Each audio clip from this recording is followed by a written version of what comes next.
Is this recent violence just about this verdict, this death sentence, or is there more to it than that? I don't believe that it's just about the death sentence. I think that that's just a cover. The evidence has been very clear ever since the uprisings in Egypt began 2 years ago, that you have Western intelligence services, namely the National Endowment for Democracy, Freedom House, and other groups who've been on the ground now for years, since the year that Barack Obama was elected president in 2008.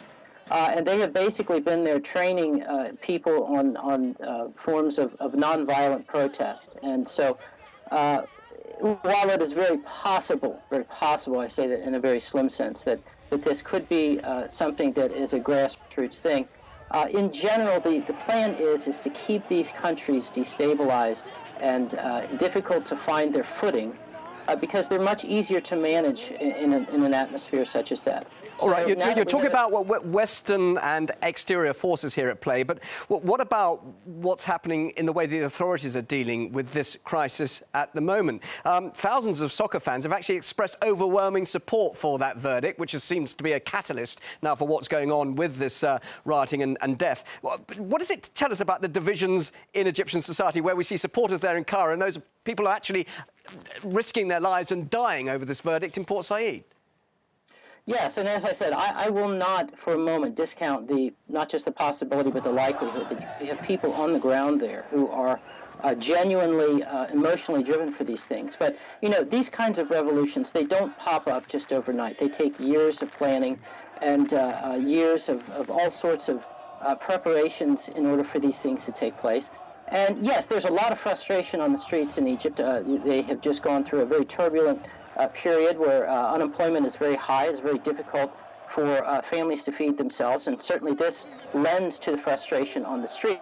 So, but in general, I cannot help but to think back to the hundreds of news reports that were coming out of Egypt, many of which were covered on RT and other Western media outlets, talking about how you had troublemakers on the ground there who were being directed and guided by Western intelligence services. Now, but I just must ask you then, why are we not seeing much support now for the protesters or any Western influence, or perhaps there could be, as you may say, at what's happening now? Because obviously Western nations, the US, supported that revolution 2 years ago. Now we're seeing the protesters in the streets. What are they doing now? We're not hearing much from them.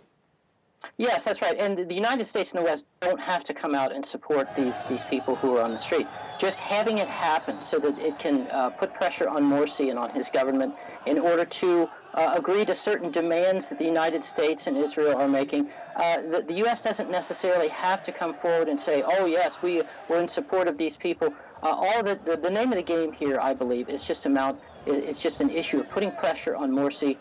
Perhaps he and his government are beginning to veer in a certain direction that is not pleasing to the United States and to Israel. And is that because of the Muslim dominance there, Mark? Is that because obviously there is a huge worry now amongst the Egyptians that the Islamists are taking over the country? It's being dominated by the Muslim Brotherhood. And also, is that something that should worry the US and the Western states who, after all, helped this revolution?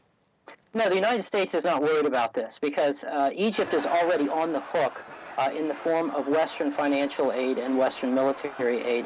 And in that regard, Egypt is perfectly well safe within the hands of the West in that regard. So they are not worried about Islamists coming to power. No matter what happens, as long as Egypt has to feed at the trough of the International Monetary Fund and to get her military support from the United States, Egypt will be a completely pliant player and will do whatever she is told to do.